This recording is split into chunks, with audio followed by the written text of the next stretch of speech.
मेरे भारतवासियों, सभी को अच्छे से पता है कि सरकारी स्तर पर भारत में दंगा भड़काया जाता है और आज जितने भी ऊंचे पदों पर लोग बैठे हुए हैं वो सिर्फ मुस्लिम विरोधी धारणा लेकर बैठे हुए हैं। आज तक जिस चैनल पर आपने ऐसी ठंडी सस्ती खबरें सुनी, जिस चैनल का नाम है सरकारी चैनल डीडी न्यूज़, जो कभी मतलब ट्रेंड में नहीं रहता था क्योंकि शायद पहले उसको टीआरपी का नहीं था शौक, लेकिन आज कंपटीशन लड़ने के लिए ये डीडी न्यूज़ सरकारी चैनल, जिससे उम्मीद नहीं की जा सकती कि ये कुछ ऐसा करेगा उल्टा सीधा, लेकिन शक हमें तभी हो गया था जब डीडी न्यूज़ के इस खूबसूरत और प्यारे से लोगों को चेंज करके भगवामय किया गया। यानी एक कट्टरपंथी सोच की तरफ इशारा करने के लिए इस लोगों को चेंज करके भगवामय किया गया ताकि हिंदूवादी रंग इस पर चढ़ सके। ये चैनल की स्ट्रैटेजी थी और ये चैनल सरकारी है, लेकिन इसके बावजूद लोगों ने उम्मीद नहीं की थी कि एक देश का सरकारी चैनल डीडी न्यूज़ नफरत फैलाएगा। लेकिन आज डीडी न्यूज़ में कुछ जो पत्रकार बैठे हैं जो हिंदूवादी संगठनों से जुड़े हुए हैं, उनका पर्सनल अकाउंट अगर आप देखेंगे और उनकी सोच आप देखेंगे तो आपके दिमाग की नसें चटक जाएंगी। आइए डीडी न्यूज़ के इस चैनल को देखिए। थंबनेल पर पूरे सरकारी तौर पर मुसलमानों को नागपुर में पहले ही डिक्लेयर कर दिया कि वही दंगाई हैं। देख लीजिए, भड़काऊ बयान पत्थरबाज भाईजान। आइए इनकी माँ और बहन हम करते हैं। देखिए दोस्तों, भड़काऊ बयान किसका था आज सभी को पता है। हिंदू संगठनों ने भड़काऊ बयान दिया, तो इस थंबनेल पर यह क्लियर है, यानी बहुसंख्यक के द्वारा भड़काऊ बयान दिया गया और भाईजान को पत्थरबाज बनाया गया।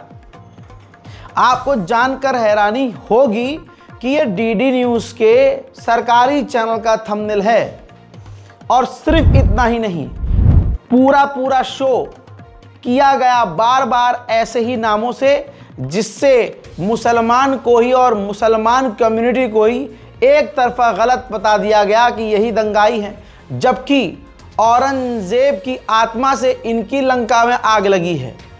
400 साल पुराने मुर्दे को उखाड़ने के लिए इन्होंने ऊपर से पीछे तक का जोर डाल दिया है।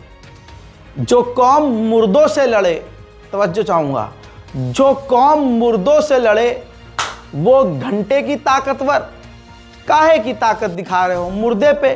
भाजपा के कई नेताओं ने कहा है कि 400 साल पहले जो मर खप मिट गया, जो आक्रमण करने आया था वो यहीं मारा गया और यहीं दफन हो गया, उसका मुद्दा उठाकर फायदा क्या है भाई।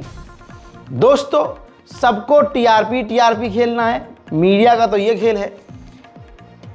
जो राजनेता हैं उनको अपनी चमकानी है, हिंदू संगठनों को फेमस होना है, तो सबने मुसलमानों को निशाना बनाया। ऐसे ही आप सरकारी गुंडे को देख लीजिए, इस आतंकवादी को देख लीजिए और इनके ट्वीट को देख लीजिए।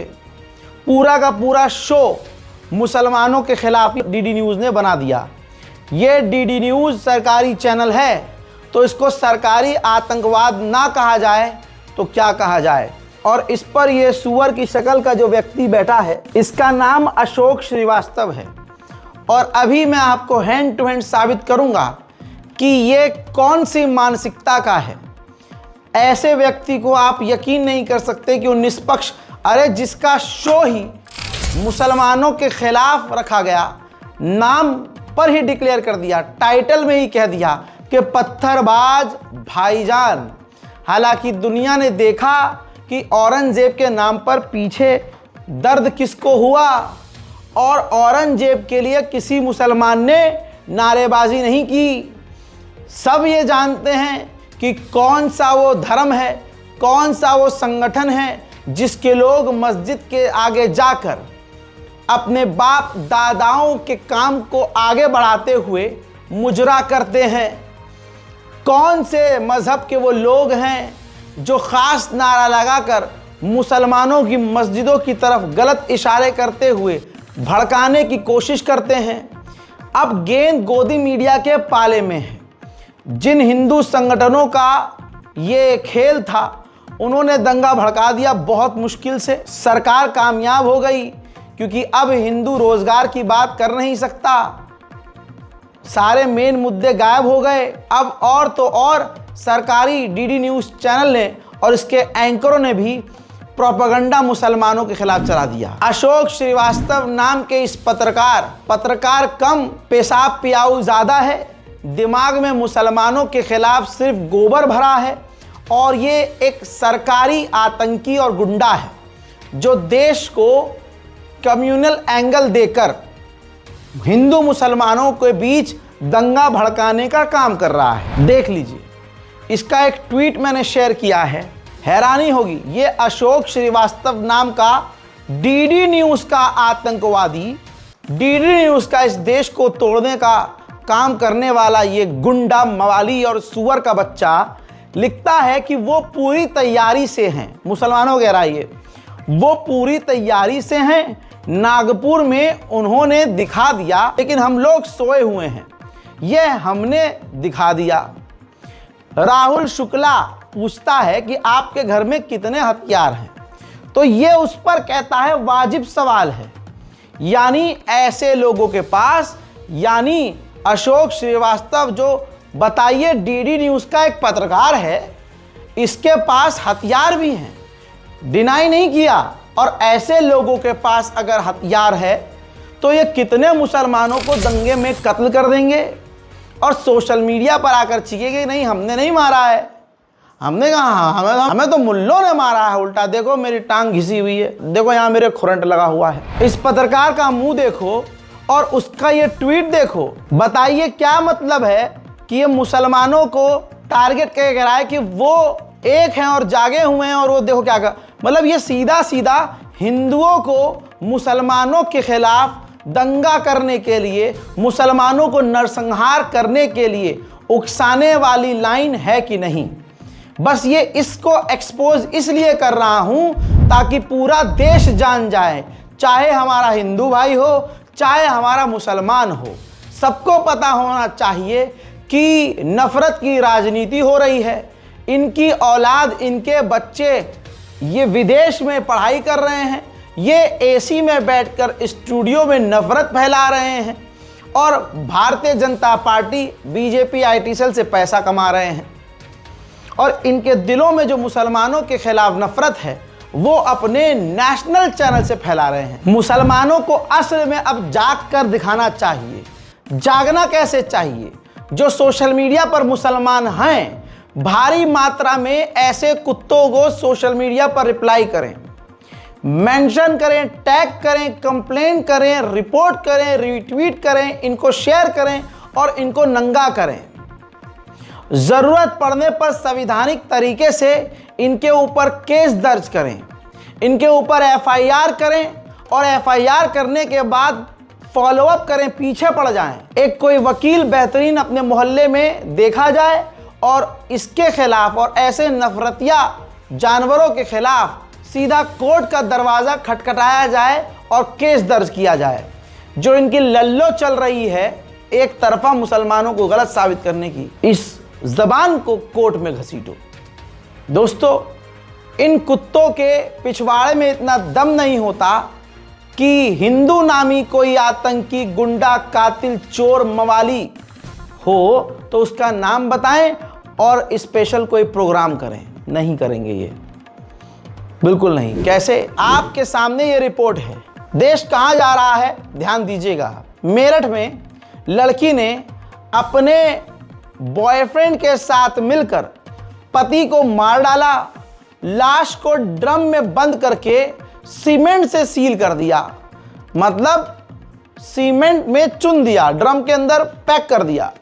मेरठ के ब्रह्मपुरी थाना क्षेत्र के इंद्रनगर में महिला ने अपने बॉयफ्रेंड के साथ मिलकर पति को कत्ल कर दिया।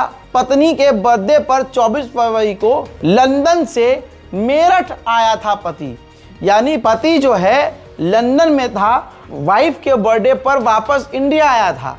इससे बड़ी शॉकिंग बात यह है कि यह व्यक्ति मर्चेंट नेवी में था।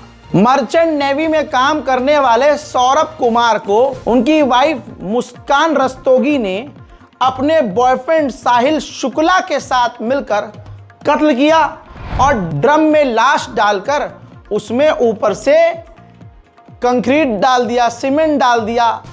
अब सवाल यह है, ये मुसलमान अगर कोई काम करता तो आज जो कुत्ते की नस्ल बैठी है चैनलों पर, ये सुअर अशोक श्रीवास्तव क्या टाइटल चलाता। अगर ये कांड मुसलमान औरत करती तो क्या होता? कातिल बेगम, परेशान मियां, है ऐसा कुछ टाइटल लिखा जाता। लेकिन क्योंकि ये इसके खानदान में हुआ है, इस सुअर के घर के अंदर हुआ है, इसलिए इसके 7 पुश्तों में इतना दम ना होगा कि इस खबर को चला सके। इनके यहां यही चल रहा है। देखिए, क्राइम हर जगह होता है, धर्म देखकर क्राइम नहीं होता, लेकिन ये सिर्फ मुसलमानों को क्रिमिनल दिखाते हैं, अपने वालों को अपने पिछवाड़े में घुसा लेते हैं, खबर ही गायब कर देते हैं। प्रशासन का बयान सुन लीजिए और इस रिपोर्ट को शेयर कर दीजिए। आज देर शाम थाना ब्रह्मपुरी पुलिस को इंदिरा नगर में एक मर्डर की सूचना मिली थी। सूचना के आधार पर पुलिस द्वारा मौके पर पहुंचकर जांच पड़ताल एवं पूछताछ की गई तो पाया गया कि एक सौरभ राजपूत नाम के व्यक्ति हैं जो कि मर्चेंट नेवी में कार्यरत थे। ये 4 तारीख को अपने घर आए थे और तब से ही ये देखे नहीं गए थे। शक के आधार पर इनकी पत्नी मुस्कान और मुस्कान का एक प्रेमी है साहिल, उसे पूछताछ के लिए पुलिस ने बुलाया था और पूछताछ के दौरान इन्होंने अपना जुर्म कबूला है। इन्होंने बताया कि 4 तारीख को साहिल ने ये और मुस्कान के साथ मिलकर जो सौरभ हैं उनके चाकू से मार कर हत्या कर दी थी। हत्या करने के बाद उन्होंने शव के टुकड़े कर एक ड्रम में डालकर उसे सीमेंट से भर दिया था। पुलिस द्वारा जो शव है उसको रिकवर कर लिया गया है। उस शव को पोस्टमार्टम के लिए मोर्चरी भिजवाया गया है और इसमें जो दोनों ही ये हैं साहिल और मुस्कान, इन दोनों को हिरासत में ले लिया गया, गिरफ्तार कर लिया गया है। परिजनों की तहरीर के आधार पर सुसंगत धाराओं में मुकदमा पंजीकृत कर लिया गया है। अब इन दोनों को ही माननीय न्यायालय के सामने पेश कर आवश्यक विधिक कार्रवाई की जा रही है। अच्छी बात दूसरी तरफ ये जरूर देखने में आई पिछले 4 दिनों में कि बीजेपी और शिवसेना के कुछ नेताओं ने हक बात बोलने की जरूरत की है। दूसरी तरफ यहाँ पर सभी को पता है, मुसलमानों को अच्छे से पता है, अजान और नमाज से तकलीफ शैतान को होती है। जैसे ही आप किसी के ऊपर दुआ पढ़ेंगे, अजान की आवाज़ जाएगी, नमाज उसके सामने पढ़ेंगे, तो उसके अंदर अगर खबीस इबलीस हैवान शैतान किसी की गंदी आत्मा होगी तो वो उसके सर में दर्द पैदा करेगी, उसको बर्दाश्त नहीं होगी वो आवाज़, उसको पसीने छूटने लगेंगे। हजरात, ये दिमाग में रखिएगा। और अब अगली खबर सुनिएगा। बालमुकुंद अब बोलता है कि अजान की आवाज़ से मेरे सर में दर्द होता है। बीजेपी विधायक बालमुकुंद आचार्य का यह बयान है, जिसकी जिंदगी में बाबा के नाम पर सिर्फ मुसलमानों पर अत्याचार करना और मुसलमानों को कोसना लिखा है। इसके मुंह पर तमाचा बीजेपी के नेता और राजस्थान के डिप्टी सीएम प्रेमचंद बैरवा ने थप्पड़ जड़ दिया। सर, बालमुकुंद आचार्य ने कहा है कि लाउड स्पीकर के शोर से कान और माइग्रेन की बीमारियां हो रही है लोगों को। बालमुकुंद आचार्य कुछ भी बोले, लेकिन हम लोग इस तरह से अभद्र भाषा का प्रयोग हम करते नहीं है। बिल्कुल संस्कार और संस्कृति से रहने वाले लोग। पुलिस ने आज अगर बीजेपी इसी तरह से कहीं कहीं नरम हो जाए और इन दंगाइयों की नफरत को सपोर्ट ना करे तो भारत का हाल थोड़ा सा सुधर सकता है। इसी के साथ इस गंदी नाली के कीड़े ने अपने ताऊ की खबर को छुपा लिया। इस अशोक श्रीवास्तव ने पूरी तरह से इस डीडी न्यूज़ के पालतू कुत्ते ने बड़ी खबर को गटक लिया। कैसे? आप सोचकर हैरान होंगे कि जो समाज हमको ज्ञान पेलता है, वो जो हमें कहते हैं कि तुम अपनी बहन बेटियों के साथ ये करते हो, असल में मैंने कहा था कि प्रभु श्री राम की बहुत बड़ी कृपा है कि ये जो इल्ज़ाम मुसलमानों पर लगाते हैं, ये प्रभु श्री राम इन्हीं को नंगा कर देते हैं और ऑन द स्पॉट परमात्मा फैसला कर देता है। हजरात सोचिए, एक बाप अपनी 7 साल की बेटी का बलात्कार कर देता है। बलात्कारी का नाम ज्ञान सिंह, बलात्कारी का नाम ज्ञान सिंह। बाप अपनी 7 साल की बेटी का बलात्कार करता है, नाम ज्ञान सिंह। जी हां, अपनी बेटी की इस्मत लूटने वाला ज्ञान सिंह। सगा बाप अपनी 7 साल की बेटी की इज्जत को तार तार करता है। गाजियाबाद के उस इलाके का मामला है जहां का नरसिंहालंड सरस्वती है, जहां हिंदूवादी आवाज उठ रही है कि हमें हिंदू राष्ट्र बनाना है, हमें मुल्लों को मिटाना है। हिंदू राष्ट्र कितना बेहतरीन बन रहा है देख लो। गिरफ्तार हो चुका है, शासन प्रशासन की गिरफ्त में कलयुग का ये बाप है, ज्ञान सिंह इसका नाम है। इसने अपनी 7 साल की बेटी की इज्जत को तार तार किया। सगी बेटी को इस सनातनी धर्म से आए हुए हिंदू व्यक्ति ने अपनी 7 साल की बेटी की इज्जत को बर्बाद कर दिया और केस को खराब करने के लिए इसने अपने 5 बच्चों को, उस बेटी को भी दिल्ली के एक अस्पताल में एडमिट कर दिया और पड़ोसी पर यह इल्जाम डाल दिया कि पड़ोस की फैमिली ने हमारे यहाँ कड़ी भेजी थी, जिसे खाकर सब बीमार पड़ गए और हमारी बेटी बेहोश हो गई। अस्पताल के डॉक्टर्स ने भी, अथॉरिटी ने भी फूड पॉइजनिंग का केस बनाया और उस लड़की को मृतक डिक्लेयर किया। लेकिन जब जांच हुई यानी पोस्टमार्टम हुआ, पता चला कि बाप ने बेटी की इज्जत लूटी और गला घोटकर कत्ल कर दिया। तब जाकर इस पत्रकार का रिश्तेदार, तथाकथित पत्रकार का रिश्तेदार, इसका ताऊ ज्ञान सिंह गिरफ्तार हुआ। इस खबर को आप गोदी मीडिया पर नहीं देखेंगे, इस खबर को डीडी छी न्यूज पर नहीं देखेंगे, इस खबर को इस तिहाड़ी के न्यूज चैनल पर नहीं देखेंगे। रूबिका चियाकत इस पर चिचियाती हुई नहीं दिखेगी। चित्रा त्रिपाठी के होंठ अब ऊपर उठकर बहस नहीं करेंगे। अंजना ओम मोदी आंखें चढ़ाकर अब इस पर सवाल नहीं करेगी। अर्नब गोबर स्वामी अब इस पर हलक फाड़कर नहीं चीखेगा। भैया जी आप तो अभी तो और सुनिए, मध्य प्रदेश से भी बहुत हिंदूवादी आवाज उठती है, हिंदू राज बनाएंगे, मुल्ले यहाँ से भागो, हमारी बहन बेटियों का ये कर देते हैं, हमारी बहन बेटियों को ये छेड़ते हैं, हम इन्हें मारे। औकात औकात में रहो, औकात, ये है तुम्हारी औकात। रिपोर्ट मध्य प्रदेश के अलीराजपुर में 6ठी क्लास की एक माइनर लड़की के साथ किया गया और एक एक करके किया गया। 2-2 लोग एक साथ करते थे और 2 लोग नजर रखते थे। मामला खुल चुका है, रिपोर्ट सामने है, गिरफ्तारी सनातनी की हो चुकी है।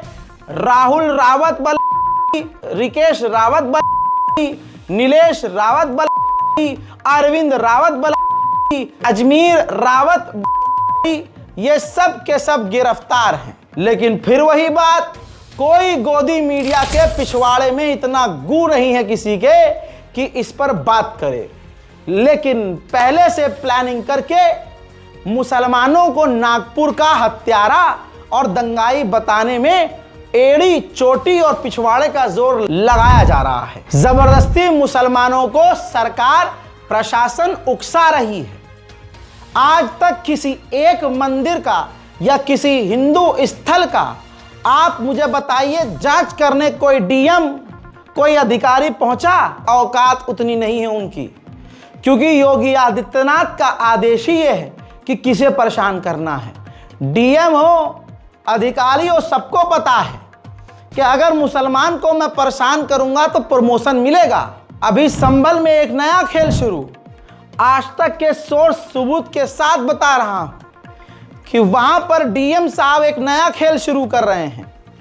सरकारी जमीन पर बनी है मस्जिद, ये कहते हुए 34 मकान मस्जिद का जायजा लेने के लिए डीएम साहब पहुंच गए। डीएम के साथ जो पुलिसकर्मी और सीनियर अधिकारी मिलेंगे, ये वही अधिकारी हैं जिन्होंने संभल में मुसलमानों के ऊपर, बच्चों के ऊपर, लड़कों और नौजवानों के ऊपर गोलीबारी की और आज तक पता ही नहीं चला कि गोली मारी किसने, मुसलमानों का कातिल कौन। लेकिन एक तरफा मुसलमानों को गिरफ्तार किया गया, मुसलमानों पर जुल्म किया गया। यह है सच्चाई। मेरे दोस्तों, सच्चाई यह है कि जो काम सही से, ईमानदारी से खाकी वर्दी का करना भी चाहता है, तो ऊपर जो बैठे हुए लोग हैं, मेन वही तो हैं जो पूरे देश में जहर फैला रहे हैं, वो उस वर्दी वाले की जिंदगी खराब कर देते हैं। हजरात, इस शेर को नहीं पहचानते होंगे क्योंकि आपको मिट्टी के शेर की आदत पड़ी हुई है। बरेली में कावड़िया जिद पे अड़े हुए थे कि मस्जिद के सामने ही डीजे बजाएंगे। स्थानीय मुसलमानों ने विरोध किया, रिक्वेस्ट की, तो कावड़िए धरने पर बैठ गए। एसएसपी प्रभाकर चौधरी ने आदेश दिया और डीजे जब्त कर लिया कि तुम बजा के दिखाओ, यहां पर दंगा कराना चाह रहे हो। कावड़िए जिद पर अड़ गए कि मस्जिद के सामने डीजे बजाएंगे। पुलिस ने फिर लाठीचार्ज कर दिया। कावड़ियों के पास हथियार बरामद हुए, उनमें से कुछ ने शराब भी पी रखी थी, जांच में साफ हुआ। पुलिस ने हिंदू मुस्लिम दंगा होने से बचा लिया, लेकिन एसएसपी प्रभाकर चौधरी को खामियाजा बड़ा भुगतना पड़ा और उनका ट्रांसफर लखनऊ पीएससी में कर दिया। प्रभाकर चौधरी का 10 साल में 21 बार ट्रांसफर हुआ है। वजह सही को सही कहना है, गलत को गलत कहना है और ये ईमानदारी से काम करने की इनको सज़ा मिली है। मुझे पूरा यकीन है कि हमारे भारत के सच्चे भारतवासी इस खबर को शेयर करेंगे। उम्मीद है कि आपको समझ में आ गया होगा कि भारत में चल क्या रहा है। अपने मुल्क के लिए दुआ कीजिए, किसी के भड़कावे में मत आइए, बहकावे में मत आइए। जो भी काम कीजिए लीगल तरीके से कीजिए या फिर समझदारी से काम कीजिए, क्योंकि आपके चेहरों पर जूम करके आपका पोस्टर प्रिंट कर लिया जाएगा। उधर से जब हमला होता है तो वो अपना मुंह छुपाकर, कवर करके हमला करते हैं, लेकिन बेचारा मुसलमान वो भागता हुआ भी कैमरे में आ जाता है तो उसका प्रिंट आउट लेकर आइडेंटिफाई किया जाता है और उसके घर पर बिल्डोजर चलाया जाता है और गिरफ्तार कर लिया जाता है। इसलिए कानून की सहायता लेना ज़रूरी है। अपने इलाके के कुछ वकील इकट्ठा कीजिए और हर मोहल्ला, हर मस्जिद की कमेटी एक एक वकील को नियुक्त करे। और वकीलों से गुजारिश है, भाई कितना पैसा कमाओगे? पैसा कमाने के लिए सारी ज़िंदगी है, कभी देश, कौम और मिल्लत के काम आ जाओ। और मेरी गुजारिश ये भी है कि हमारी गली में जो बहुत बड़े तुर्रम खां बन के घूमते हैं, जिन्हें अल्लाह ने नवाजा है, बहुत शोबाजी करते हैं, एक आईफोन 13 प्रो मैक्स यहाँ और एक 16 प्रो मैक्स यहाँ और सब जगह भाड़े फिरते हैं और सफ़ेद कुर्ता पजामा कलफ लगा हुआ ऐसे पहन के घूमते हैं कि मानो प्रधानमंत्री मोदी के बाद यही अगला नेता है। ऐसे लोगों से गुजारिश ये है कि अगर इतने साफ दिल और इतना पैसा है, इतने बड़े तुर्रम खां हो, तो तुम जैसे 4-5 लोग इकट्ठा होके 5-6 वकीलों को हायर करो और फिर सच्चे नेता बनो। जुल्म के खिलाफ आवाज़ उठाओ और अगर कोई तुम्हारे मोहल्ले इलाके में फंसा दिया गया हो मुसलमान, तो उसको कानूनी हेल्प दो। इस रिपोर्ट को शेयर करो, दुआओं में याद रखो। जय हिंद।